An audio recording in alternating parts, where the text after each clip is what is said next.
Hi students, welcome to Humber Survival Guide episode 1. Our podcast will be a guide to Humber's program and how to survive them. From applying to graduating, we are here with the tips and tricks. To introduce ourselves, I'm Jenny. I'm Nisha. I'm Lee. Daniel. I'm Carla. You may recognize him around campus as a Humber alumni or colleague, but definitely can't miss his stickers at crosswalks. We would like to welcome Bearded Prof, or known as Alex Sein, to episode 1. Thank you. Today we're going to learn tips and tricks on surviving BCom Hospitality Tourism Management. So Alex, before we deep dive into the details, let's start with your journey. What made you start Humber and what made you pick him? The only reason I ended up at Humber because I love the campus. Oh, really? When I was making a decision, remember, I'm an adult student, right? Like, first time I went to school, I was already what we call a mature student, right? Yes. It got to the point that I was actually the oldest in my program. We had about 75 students, and I was 26 years old at that time. So, and everybody else was under that. So I was mature, and I'm like, hold on. By the end of this program in 2 years, I'm going to reach legendary status, right? Yeah. As long as that'll become fossilized, okay? I can relate. Like, I'll stick to the mature part, just let's not be a fossil.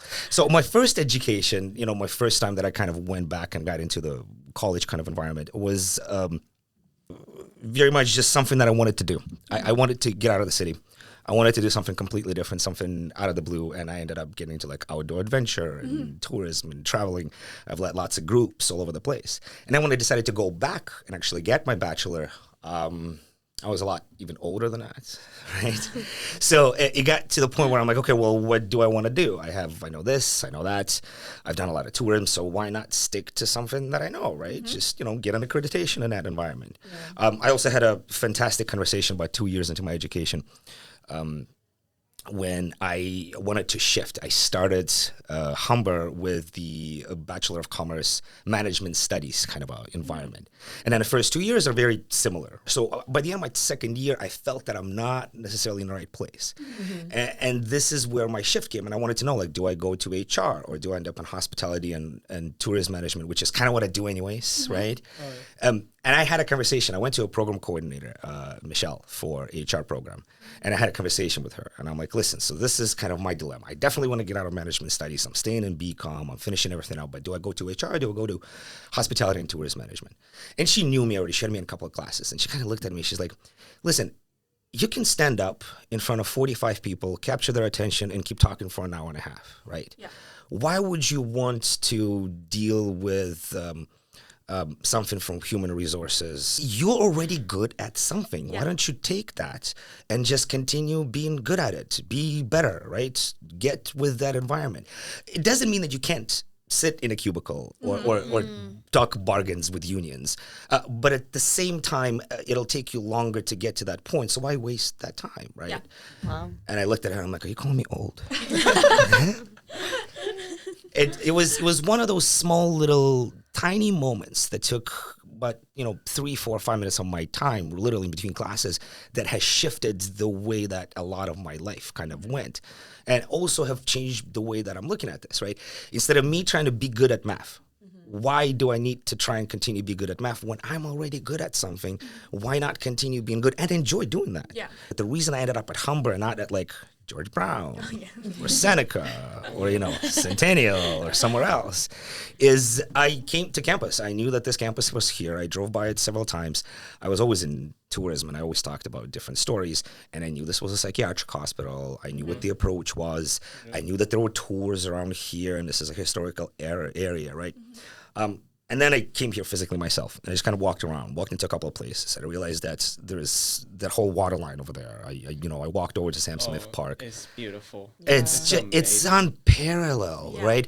And it's just like I came in and I felt, which vibe I felt? I felt calm. I felt like I belonged. Do you know what I mean? But yeah, for me, I truly find that education is not just about being in class. It's a lot more of that stuff that you don't see. You know how communication is not just verbal; it's also nonverbal, right? Yes. Yeah. It's what you see. It's and at least 80% of it is nonverbal. You can argue, right? Let's say 3/4, right? It's the same way with education. It's not just the studies, but it's the students. It's the people you end up with. It's the location where it's at, right? It's those professors. Sometimes it's the timing that works out. I was right in the middle of a pandemic. Yeah. I did 22 classes online. Oh, wow. I hated every second of it. And I would teach 6 classes online. Oh, my God. And I try to make sure that it's not as miserable as when I had it, right? So for me, I truly believe that education is a lot about encompassing. It's a lot about building people and filling them with experiences that are not just specific to what that little piece of paper going to be, but to you just being a human being, to you being able to work with other people, to you being able to, listen to critical opinion and to deliver critical opinion without, pissing people off, right? That kind of deal. Yeah. So yeah, I came here because of the location. Location, right? I think you are probably the second guest that said location as well. Our first guest said location-wise as well. Alex, you pretty much touch upon everything. I can relate to you as a mature student because mature student here as well. Coming into class, I'm like 26. Everybody's like 19, 20. I'm like, oh my God, I feel like a mom. They're babies, right? But I know you pretty much touch upon what it was like, why are you picking it? Would you say your application as a mature student was kind of different, a little bit more tough, easier? It was a lot easier. I knew exactly what I was getting into, right? Because I already went through this before a couple of times, right? I knew what I was getting into. I knew where the money's at type deal. Yeah. I knew the little ins and out of OSAP and all that kind of stuff. Also, I knew where to go on top of the registrar office, on top of the financial office. Because there's, in Humber, there's places like Ignite, student centers, right? Literally, the first thing I did, I was a January intake too. The first thing I did is I walked into the Welcome Center. I'm like, oh, look at this cute little doorway over here. I walk into a doorway and it's Lakeshore Grounds Interpretive Center. And I start talking to Jen and Nadine. Nadine's who still works there. She's a curator of the place right now. And I ended up chatting there for 3.5 hours on my first day of just visiting because of what we connected, because what we talked. I ended up volunteering with them. I still do. I wrote their script for their movie and for their film tour that they do here every single month, right? I still support and help them in a lot of ways. So because once again, it's that idea of belonging, right? Yeah. We're going back, and we often talk about this too, not just at a college level, but in generally, I think in a Canadian level, right? This idea of equity, this idea of belonging, this idea of inclusivity, right? Where do we belong? I mean, look around this table. Yeah. Look how many different people are represented here, right? How many different ages, and you're like, how do you find your center? How do you find yourself in all of this? And at the same time, stay original and connect and be able to communicate and be able to sell yourself too. Because remember, it doesn't matter what you do. You don't have to be a salesperson, right? How do people judge you? Okay. And I tell this all of my students, usually first or second class, right? They're going to judge you on those first 13 seconds that you're going to walk through the door and you're going to sit down in front of them in an interview. Before you even open your mouth, people are going to make up their opinion about you. And the thing is you do the same thing. You're going to make up an opinion about somebody probably before they even open their mouth, because you see them, because you do them, because maybe you do a little bit of research about them, right? I walk into my class with students, right? And I always ask them, have you Googled me? And they're like, and most of them know. And I'm like, why not? Why not? Why don't you want to know more about your professor, who is essentially a guardian of your mark? Why don't you try to learn more about him so that you could sell yourself more, so you could show yourself more, so that it could be easier for you in one way or another, right? I'm like, you're doing a presentation. I'm giving you a selection of whatever topic that you want to do, right? You're going to go and try and sell me, let's say, sports watch, or you're going to go and try and sell me a motorcycle brand. And if you Google me, you'll probably sell me a motorcycle brand, okay? And not a sports watch, because you'll see, man, I don't really do sports. But what I'm trying to say is, there's nothing wrong with, knowing a little bit more about the people, understanding a little bit more about the people. What do you think is going to happen when finally your resume makes it on a table of somebody? They're going to go and they're going to Google you. They're going to look you up on LinkedIn, right? What's the first assignment I get my communication students to do?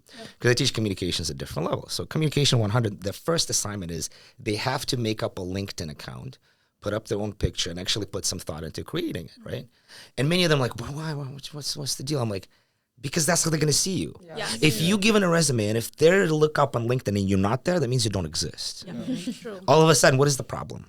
Why are they not on there, right? Yeah. And listen, let's be honest. Once again, good or bad, this is not what we're trying to decide. Yeah. Understand their reality. Yeah. Understand and comprehend how to use that towards, your advantage, whatever you feel that advantage is. Yeah. Okay. Just don't be malicious. Remember. Yeah. Okay. Don't be mean. Okay. Well, don't worry. We did actually Google you. We looked at your LinkedIn. We did everything. Yeah. Okay. Thanks. So I want to go back a bit to Humber and your college years. And when I was looking at the hospitality bachelor's, I noticed that it covers a lot of different things. And I just want to know, was there any particular project or hands-on experience that really shaped your understanding of hospitality management? So hospitality is making people feel like home away from home. Mm-hmm. Okay? This is where a lot of people miss because they don't really understand what that means. Mm-hmm. Very often when people come over somewhere else, they're asking you for landmarks and cool experiences and all of that stuff. But in reality, they're looking for something familiar. They're looking for a piece of home to kind of connect to it. And then, yes, they're looking for experiences and all that stuff. But if you don't get that little piece of home, if you don't show that to them, and whether it's, once again, it could be in a restaurant experience, it can be in a tourism experience, it can be in a guided concert experience. What I do in my general life is I'm the bridge between people. I make those connections for them. Very often I put them in front of that painting. I'm like, this is that painting that you saw when you were so on and so forth, going into those galleries back in that day. So this is what a lot of that hospitality is about. This is why there's so many different things, right? Like you got the restaurants, you got the hotel experience, you got that, that tourism kind of aspect experience, and how do you handle people. I worked a lot in that outdoor, so there's also a safety aspect that comes in because very often when people travel, they actually don't behave in as safe of a manner as they do when they do at home. Yeah. So a lot of those things, which were very fascinating. One of the best projects I did is it was for geography class. And I wrote a small little, it's called like a Lonely Planet guide. They don't even really make them anymore because it's like an online app thing, right? But like I went around, I did a little graffiti walk around Toronto, talking about public art experience. Okay. So it was all like old pictures, all involved. I did the whole thing. I printed it nicely. I had like a nice little bound copy. I threw my money into this, and I handed it in. Funny enough is the professor returns it.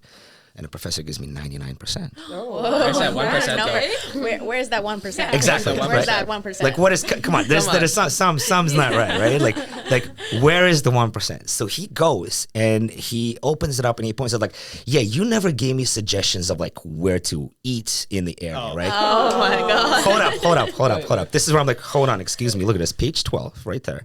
There's names of restaurants. So he looked at me, right? And he just begrudgingly goes quietly, right? He opens up people's stuff and just changes to 100%. It just goes out. We're still friends too, so it's okay. He knew that it was too good. He was just trying to find that error, that teeny tiny thing. But like I was gonna ask, right? Like, what if it was 95? I wouldn't have cared. I would have let it go, right? Like it was just whatever. It's the tonality. That's 99. But that's that one spot. Where is it? What's the one? But that sounds super interesting. And actually, for one of our classes, we kind of had to do some work with the tourism bachelors. What we did is basically create an app, and they told us like what to include in the app, and we just did like the interface. So it's kind of cool to know that they basically did what you did, and then they just combined it with another program and took it a bit step farther into making it to an actual app. Oh yeah, 100%. It's especially there's so much going on in that kind of virtual space environment and a digital media. I'm working with an app right now. They do augmented reality, do landmark collection, called Cyber Trophy. I have my own route that out there. I called Lost Toronto. So it's all the buildings that don't exist anymore. Oh wow! So imagine you're coming up to a corner of like Yonge in front, and you're looking at this big glass office structure, but then you lift it up and you'll see this little medallion with a picture floating of Toronto Board of Trade that used to be there, right? One of our final projects in tourism was like a virtual tour company, where my final presentation was during the pandemic. So it was during the closure times. So the idea was how do you bring people outside? How do you show them outside? So I traveled, I went to like downtown Toronto. We had like a nice little connection, and I presented for my 10-15 minutes outside. I did literally like a virtual tour where like, this is what you see. see. This is how it's gonna work. That's so cool. And honestly, the biggest problem was just the connection issues, right?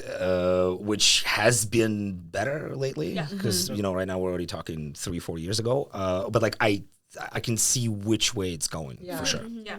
Definitely. And going back to LinkedIn and searching everybody online. So I did mention that we already did that shamelessly. We looked at it. That's fine. That's what it's there for, right? Yeah. And I noticed one thing that was super interesting that I really want to ask you about. I know that you did a curatorial internship at the Lakeshore Grounds Interpretive Center, right? That's right. Can you talk about a bit more about it and how did you manage to get such a unique opportunity? Because I've never heard anything like this before. So that's the ones that I talked about earlier with Jen and Nadine. Jen's not there anymore. Nadine is a curator right now. Isabella is a co-curator. This is that tiny little room that has like a paddle hanging beside it. It's literally a closet, which they have taken over and they have really made a space for themselves. The whole third floor, anything that you see in hallways in a welcome center, all of those movie posters downstairs, that's all them. Okay, so I once again I walked into Welcome Center. I'm like, what's this paddle hanging in there? I just kind of walked in, and this is where I ended up chatting for 3.5 hours. It was like the first friends I've met before I even started classes. Okay, because once again it was a January intake, so I was kind of like going into in the middle in the beginning, and I started volunteering. I started just kind of helping out in a lot of different ways, and because I do a lot of this stuff, I do a lot of development scripts. I worked on developing their film tour script. So if you ever end up on a film tour, which you should, they're all three, once a month, they'll run one of their 3 tours. So it'll be either like psychiatric hospital, sort of like old history tour. There'll be a park tour and there'll be a film history tour. Coolest part is, you know how everybody's like, oh my God, we have the tunnels over here. And I was going to ask about that. And we're going to the tunnels and all that stuff. Ghost over there. Have you been to the tunnels? No. I have. I have. No. I used to work for Ignite, so I used to use the tunnel a lot, and I've had some experience down there, especially going to the further parts Where of is it. the tunnel? So they're right underneath, like us. Like if you go underneath the building, right, and they kind of go in a U shape underneath the cottages, right. It used to be a connection. It used to be kind of like almost a W right in the middle, but that's all covered up. So it's all like boarded up. That's not there anymore. And then obviously the L building that's kind of built right in the center of it. Mm-hmm. The tunnels are, to be completely and honest and true, are kind of boring. Okay, it's literally it's a dimly lit basement hallway. You know what I mean? It's barely ventilated. It's so cold down there every time I go down there. But it's all about the story behind it. It's about the story, the mystique of it. Well, this is why you want to go with somebody who will tell you that story, who will stop you like beside that wall, because unless you're looking at it, unless somebody's buzzing in your ear, it's just a hole in a wall. You know. The coolest part is not the tunnels. This is what a lot of people don't know. We have an attic. What? There is an attic, okay? We're in a G building right now, right? Yes. Everybody knows about the hidden secrets. I'm not going to talk about it, right? Everybody knows about that right on top. But there's also another one like that on top of the H building that has never been renovated. Really? So on the tour, when you go on that hospital tour, you get into the tunnels, they go for the whole story, and it's all kind of... I get it, right? It's all bullshit, but it's not what you expect it to be. Yeah. But then they give you an offer. They're like, listen, if you want, we will take you to the attic. It's steep stairs, though. And everybody's like, whatever, I'll take steep stairs. The attic is awesome because it still had old units where some patients lived. It had old, like, sort of shower areas, and you can still see the remnants of that, right? That's so on top of everything. So that's a whole other vibe, right? You go on the LGIC websites, in the beginning of every month, they'll start announcing. They're usually limited to about 15, 20 people just because they can't fit too many people. But it's free. If any Humber student should take at least one of those tours because it digs a lot deeper than what you would get from that academic tour that you would get from Student Success, right? Yeah. I mean, they're great. They'll tell you exactly where things are, but they don't dig kind of a deeper into what any of that means or could potentially mean to you. To be honest, I always feel some negative vibes when I'm in the H building. Negative. Yeah, it's like so... like depressing. Well, maybe it's the attic. Now we know. No, I think it's the accounting center. The numbers, Nisha. The numbers. They're here. I can't do numbers. No. You start telling me numbers, and I get this glossy look over my eye. You know that meme of like the lady with the old equation. That's me every time someone's talking numbers. Like, what am I doing? What is happening? I think that's all of us now. Let's be real. Come on. That's why we're here. That's why we're in digital business, not finance. Totally right. But it's a big litmus test for my students. When I tell them to do presentations, I'm like, guys, don't do numbers. I'm like, I'm like, don't do dates, don't do anything, like stay away from it, find a way. And it's great because if I see somebody who's using numbers, that means that they're not listening for my instructions. Now you know. Now I know. Now that you've settled at Humber and gotten very cozy, despite the weather right now. I'm still riding my motorcycle, man. Yeah, it's cold, but it's okay. I would like to talk about the experience you have at Humber and how it helped you on your professional journey. Have you had found any services here at Humber? Because we have like a myriad of services, like Accounting Center, the International Student Center, a lot of them. Which one of these services that you found like been very helpful for you during your professional journey? Like I said earlier, school, especially post-secondary, is not just about the studies and the subject itself, right? It's about all the things that come with it. And I truly feel that, Humber, big colleges out there, George Brown, I know lots of people there, Seneca, bigger universities, they try really, really hard to make sure that that part of life exists. I was part of 2 different clubs. I sat on the board of directors for Ignite. It was a whole election. I spent a year on it. I found one of the biggest things about education, and this is, once again, this is understandable. This is often psychology. You get into post-secondary, your first, second semester, it's the first time you're away from parents, first time you're in this weird kind of an environment, first time nobody's really looking at you, first time you're kind of responsible for yourself, right? And this is why very often people get lost. This is why, first semester retention rates are horrible. And horrible. We're talking below 40%. Oh, wow. Yeah. It's normal for the first, second semester students to just drop out because they can't find themselves. And often they can't find themselves, even though all of these things are available, they just don't know where to go. Nobody's there to, grab them by the hand and like drag them into it, right? This is where, once again, I know it's a bad phrase, but often education is wasted on the young. See, the mature student understands me. No, in a way that's the older I am, the more I had confidence in, well, I know what I'm doing, right? Or like I know how to open myself up with certain things.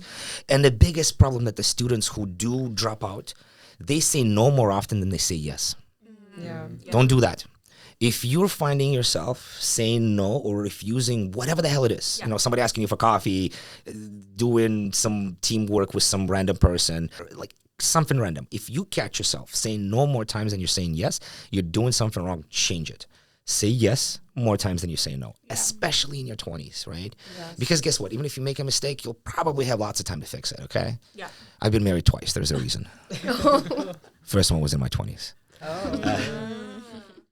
Hi guys, just a quick break to shout out our partnership with University, a podcast about spilling the tea about post-secondary industries and different educational institutions while they dive in depth with trending topics and keeping up with the latest updates. So check them out. I always heard from a lot of people, your 20s is the time to make mistakes. But this is also the time when you're developing yourself as a confident person, as you're finally kind of getting into your adulthood and trying to figure out what you want to do or how you want people to look at you, right? Like, I think this is what a lot of people like, how do we want to be in a society, right? Where do we fit in? Where do we find that little spot? So at this most crucial time, right, all of a sudden when they're cautious is when they need to make mistakes, but it's hard for them to do that, right? And this is where I feel, education comes in. This is where Humber comes in. This is where the community, the students come in, faculty, right, admin support, and everybody else. This is where also one of the reasons why I'm with Humber still and why I'm kind of pushing it. I truly see people that care about students, that care about that something's going to happen and something's going to be great. Yeah. I love that. Yeah, I really do. All right. I guess we already touched part on the extracurriculum that you did at Humber, being on the Board of Governors Ignite, curator. Have you had any other part-time jobs during your time in Humber, but like outside of Humber? Yeah. So I've been leading tours around Toronto for about 17 years now. Also, another one of those things that I never tried to accomplish. It just kind of happened. Started with volunteer environments, and then somebody asking me, "Are you good with words?" Believe it or not, I am. I can tell. All right. We believe that. Surprisingly. Which I feel also comes from being an immigrant. I came here when I was 14 years old, and getting into high school, I needed to learn English, and I needed to be kind of proper so that people understand me, right? Like I tried to work on my accent, which still comes through, but it's, it's more managed, it's more controlled, and often it's when I want it to be. Yeah. So it's I've always worked. Like I've never. You said a part-time job. I still till this day I am officially juggling 4 different positions. Wow. So there's a couple of things that, once again, it was those kind of pivotal decision-making moments, which I still go back to all the time, that have made me happier and less anxious. Number one, I realized at one point that I'm never going to retire. And this could be a generational thing, for a lot of millennials, for a lot of Gen Zs, where they just don't feel that financial security to retire, right? Yes. For me, it's more of an activity thing. I want to be able to continue doing what I love and be able to get paid for it until the day I die. Yeah. I have seen a lot of people who retire and have slowly just kind of faded away. Or just not happy, not doing their life, not moving forward. So for me, I truly believe that you live through whatever that work that you do. And I'm putting work in quotations because I don't necessarily feel that when I'm running tours is work. One of the reasons I don't feel that it's work is because I'm expensive. I run private tours, and I put myself at a level where if people come to me, I know I'm going to have fun with them because they're coming to me and they want me. Yeah. Often they don't even look. I raised my prices this year by 25% and nobody noticed. Right? And I'm like, okay, well, that's interesting. And then, yes, I get some people who are like, okay, well, listen, I can't afford $125 an hour for a private guide, right? I'm like, I get it. I can't afford that either when I travel. I got to be honest. But at the same time, I don't want to run a tour for you if it's not that, because I'm not going to provide you with the same style of quality, right? Yeah. I still run private tours. I have 4 registered on this weekend. I haven't had a day off in 4 months now. Oh, wow. Which is, once again, listen, this is where I put work in quotations. Like, even though I'm running my tours on a Saturday, Sunday, it's often, maybe 4, 5, 6 hours. Is it tiring? Yes, but I've also been doing it for 17 years. It's a lot easier for me than it would be for somebody like you. The only reason I can allow myself to be where I am right now is because of my wife. Because of that, it was a lot of financial support, and it was a lot of splitting too. My wife wanted to get back to work after giving birth, for example, really quickly. She was not the one to stay at home. She went back to work within a couple of months. So I ended up taking on that, parental caregiver responsibility until, my kid was old enough to get into the daycare and all that kind of deal. But my wife wanted to be working. She's also in hospitality and events. She also she works for an academic institution as well. But it allowed me to really pursue other things where I didn't have to worry about a paycheck. I mean, let me rephrase that. I still had to bring money. Okay, let's put it this way. But it's, let's say if 1 month, it'll be a couple of $1,000, and then next month it's only going to be like $1,000. We are fine. Yeah. You know what I mean? I had enough of that financial backing, enough of that feel, and enough of that support. Yeah. Mostly because I had to go back to school, right? Because I want to teach. I want to be able in a full-time environment. I'm working to applying for master's right now. Maybe there's a PhD in the future. I don't know. Maybe they'll call me doctor one day. Dr. Alex Sein. No, right? But listen, masters, believe it or not, you know which masters I'm applying for? What? It's going to be masters of digital media. Oh. Okay. So we're going back to podcasting, to social media, everything, right? Listen, about 60 to 70% of my private clientele who pays the most are coming from social media. They're coming from Facebook and Instagram. So would you recommend students, if they want to perhaps start doing tours of themselves, to start promoting on social media, start building that profile? Oh yeah, 100%. Because when you already have some sort of foundation, right? Especially for the younger crowd here, right? For the the older Gen Z's, younger millennials, get a Facebook. Everybody's like, and if you have a Facebook, connect it to your Instagram, right? Continue using Instagram, but make sure there's something going in. Why? Simple. Look at the demographics. Facebook is 55 plus to 85, right? And here's the thing. Forget about everything else. Ask yourself one question. Where is the money? The money is with the old people. Yes. Yeah. Where is the time? The time is with the old people that are looking for something to do. Yes. If you have any sort of personal business and if you're not on Facebook, you're missing out on about 65% of the market out there. Oh, wow. Yeah. Lucrative market that has the money. If anybody who's listening to me right now, if you don't have a Facebook, get one right now. Really. And keep promoting yourself. It's really, I don't listen. One thing you probably noticed when you did a little bit of research on me. First of all, I'm a Google business. You can Google bearded prof 416, and I come up with reviews, with pictures, with dates, addresses. You can connect to me easily. That being said, I don't have a website. Why not? Because I don't need one. I am on platforms. You can find me on different private guide platforms, which has a lot of information on there. You can find me on YouTube. You can find me through different social media, Instagrams, Telegrams. I'm on Viber. I'm even on Snapchat, okay? Let's be honest. But why no website? Because website implies that I have to put content into it. It has to be a blog. Yeah. What's the point of me creating content when AI is out there? That's true. Right? Yeah. So here comes the question. What am I selling to people then? Yeah. When they're coming on my tours, when they're signing up for my lectures, if I don't have content, if all of that can be created easily, which it can be, and it's only going to get better, Yeah. what are you selling? I'm selling myself. Yeah. I'm selling their time. It's actually their time that they're selling to me, and Yeah. I'm making sure that that time is filled with entertainment, with something that's useful for them, for whatever that is. Yeah, neat. You want to Yeah, so thank you so much for sharing such a really fantastic stories about you. So we can tell that you have gained credibility as well as popularity within the Humber community. So do you know who this one is? Yeah, so we were walking like at the Lakeshore and Kipling intersection, and we saw the sticker. And I don't know if you mind sharing the story behind this. And I Well, think it's you just- actually have more of them Oh, right so- now. Yeah. So here's the thing. Here's the thing, right? So you know how everybody will have like a little business card or whatever that they Yeah. want to do, Yes. right? And I get it. Business cards are all fun and exciting, right? Because of the tours that I do, Yeah. very often I talk about public art graffiti, right? And very often I work with OCAD, Ontario Center of Art and Design.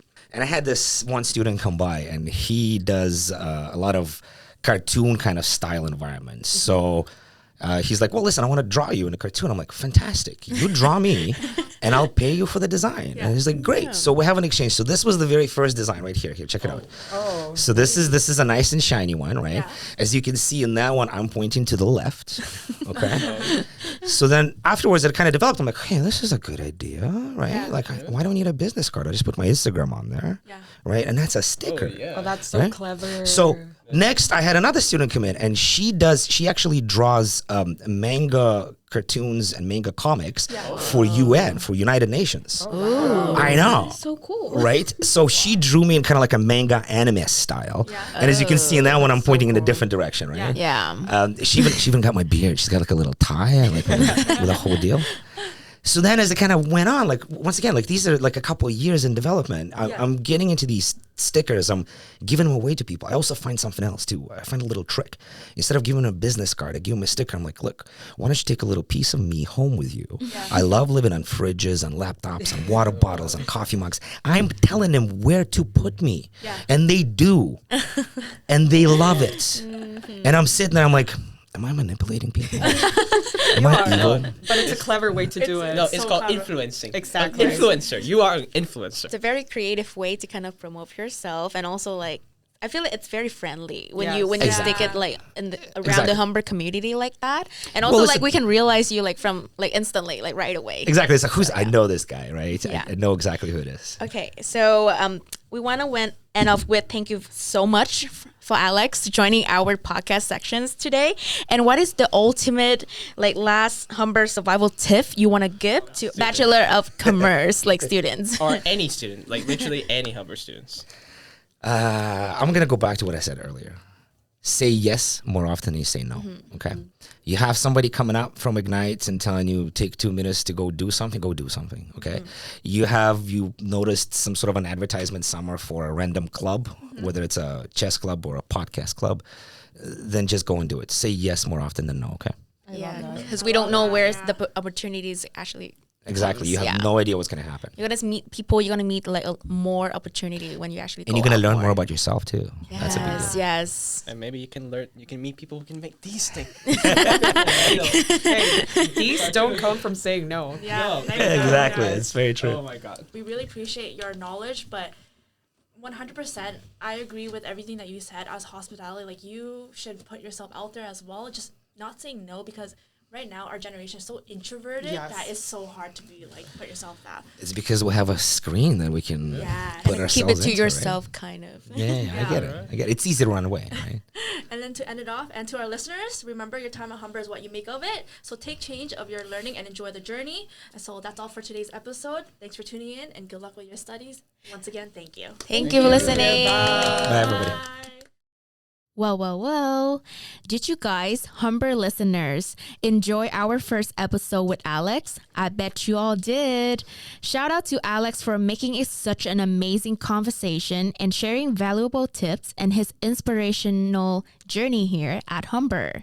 You might be a little bit overwhelmed about the amount of info we have talked about during the podcast, or you were just too immersed into our podcast that you did not get a chance to note down one of the tips Alex gave us. No worries, we gotcha. Me and Nisha are going to give you a brief summary of important tips, especially for students in hospitality and tourism management. And get your papers and pens ready, because we are about to note some. All right, let's start with the first tip. It is really important for having a social media presence. Social media is a perfect tool for showcasing your projects and expertise. Utilize these tools will help you attract more audiences and boost your visibility within the industry. Social media also allows you to connect with the people within your industry, professionals, influencers, and organizations.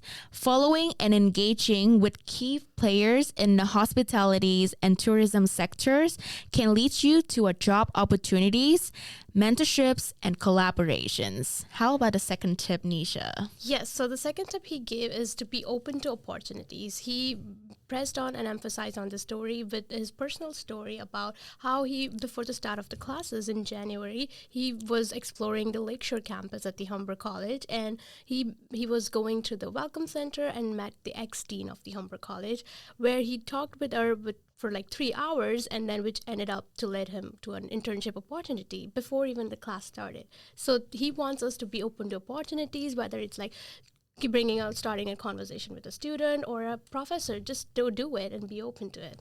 Yeah, that's amazing. So for the third tip, it's going to be creative marketing ideas. Alex make people notice him by having his stickers with his Instagram account on it around the campus. This is such a great example of self-creative marketing promotions. By considering using stickers, QR codes, or NFC bands to market yourself, it is definitely make it easier for people to follow you on social media or access your portfolio whenever and wherever they want to. The hospitality and tourism industry prides on building relationships and creating memorable experiences. By marketing yourself creatively, students can demonstrate their ability to stand out and connect with others, which is a key skill in the industry. And what about the last skill? Yes, before that, I would love to say that when we were walking to the campus, we saw Alex sticker, and we were just so shocked. Like, he is a professor. He is everywhere around the We campus. can notice him right Probably away. might have also seen his sticker around. So the last ultimate Humber survival tip that he gave us is to say yes. Correct. All he wants us to do is to say yes more than no. Whether it's a coffee chat, whether it's a study session with your friends, or even to hang out. Just go out there, be open to opportunities, and say yes to many things. You never know where it leads you to be.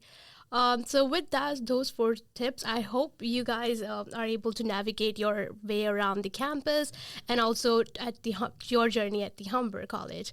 So thanks for tuning in. Bye, guys. Bye.